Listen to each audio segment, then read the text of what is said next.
supra, infra, intra, extra. May she be strong and wise, and the best at her craft.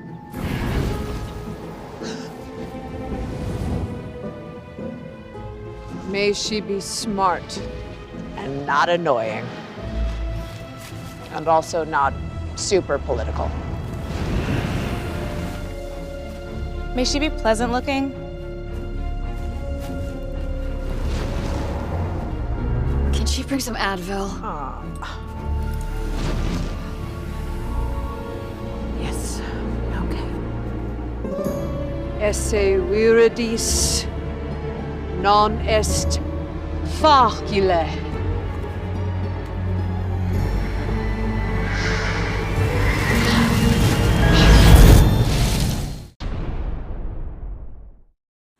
What's going on, guys? Bart here with Tully Television. I want to thank all of you for stopping by, liking, commenting, sharing all the beautiful YouTube stuff. I hope that today is the day we earn your subscription. Today we're going to be getting into Agatha All Along episode 4. But before we do that, I want to remind you that the march to 500 subscribers continues. And I hope that you can involve yourself in with the Tully Television tribe, because only together can we go straight to the moon, baby.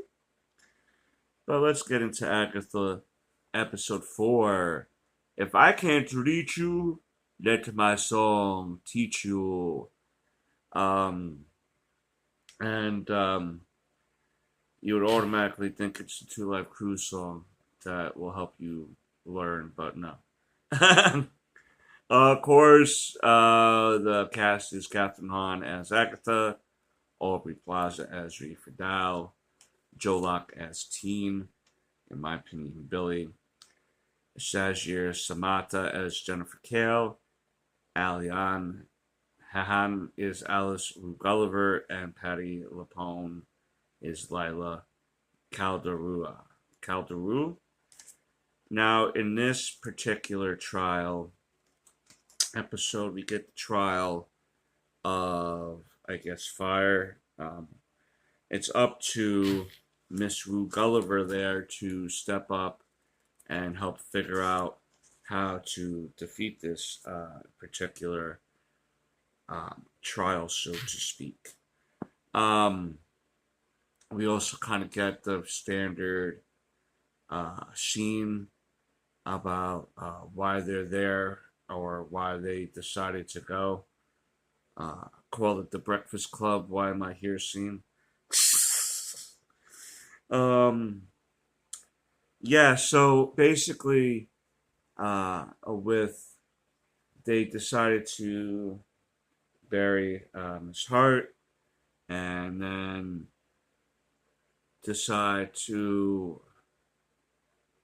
they decided that they needed a new Green Witch. So, guess who they summoned? Rio. Rio is here now on the Witch's Road. She happened to say she was in the neighborhood, and she came out of the grave of Mrs. Hart that they put her in. So it's really starting to come together on who she may be. However, when they got to where the house was for the new trial, Rue Gulliver wasn't feeling it very much and decided to maybe not want to go. So Alice walks away. They kind of follow her a little bit and realize that no matter where they go on the road, the house is going to be on the path, right? Even if they decide to go backwards, there's no going back. There's always going forward. So, with that being said, they then decide to enter the house, and they kind of are now in a 70s rock and roll motif. The song that they sing on the Witch's Road happens to be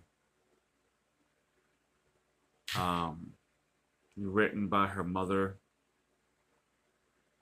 because the mother was trying to create her own coven and by singing the Witch's Road song, she was trying to accomplish something with that. But unfortunately, the mother had passed away in a hotel fire while on tour, and not on the Witch's Road like was previously told by Alice, I guess, to other people, or allowed them to believe that. So she's carried that with her for a long time. And it seems like also in this episode, we realize that she has a generational curse, which leaves a mark on your body. And in this particular trial, the generational curse happens to have spread to a couple of other characters, to the other characters while inside this new house, so to speak, where they're dressed up like 70s rock stars. They have to fight a demon, and it reminded me of how they used to say rock and roll was the devil, and when you're fighting rock and roll, you're fighting the devil, and this is quite literally the literal take on that, with them fighting the rock and roll demon, so to speak, I guess, right? And in order to defeat this demon, they must sing the Witch's Road song to protect them, because it's a protection spell. They wound up finding out that the song is a protection spell from certain creatures and stuff like that. Certain, I guess, things. It will protect them from certain things happening. And in the process, we see Rio and Agatha as they're figuring out, before they figured out they had to sing the song, there seems to be Agatha asking Rio not to do something as she was looking at Teen, right? As Rio was looking at Teen, Billy, Agatha asked her not to. And while they were singing the song and defeated the demon, Joe Locke, the actor, his character got hurt, and they needed to save him. Agatha was very worried about him and wanted to know how to help him and save him. And she kind of looked over at Rio again and asked her not to. And it wasn't really explained what she was asking her not to do.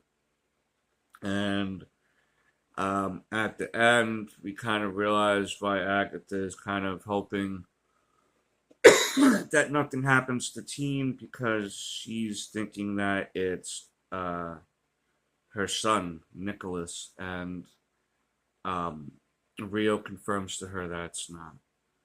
And she walks away in disappointment, and that's kind of where the episode ends. They also, the other witches and stuff, explain their past, kind of with each, to each other and stuff, and we learn a little bit more about each of them and their motivations and stuff, and kind of what was going on with them a little bit. Not wrong with a little exposition once in a while. And so we're kind of now at the end where the second trial is done. We have about 3 to 4 episodes left of the show, I believe. And with only one more trial, I'm really curious how all this is going to turn out, because if they do the last trial next week or in the next episode, then I don't know how they're going to finish up the series, but we'll certainly see, right? I thought this episode was pretty good. I enjoyed the rock and roll version of the song. I liked the costumes and the setup and stuff. As far as the story overall is concerned, I don't mind it so much. It's I'm not having any real issues with the story per se, or the acting. The acting has been pretty decent. If you take the fact that Catherine Hahn was overacting in the beginning because of the trope of those type of shows that they were pretending to be in, then that's washed away, because those shows are sometimes overacted. And yeah, I think that this is moving along pretty well. I haven't really. Again, I'm not too familiar with witches' histories and stuff, the history of witches and stuff. So there's probably things I'm really not picking up on or anything like that, and that's okay in that degree. If there's things I'm really not concentrating on or focusing on, you can let me know down below.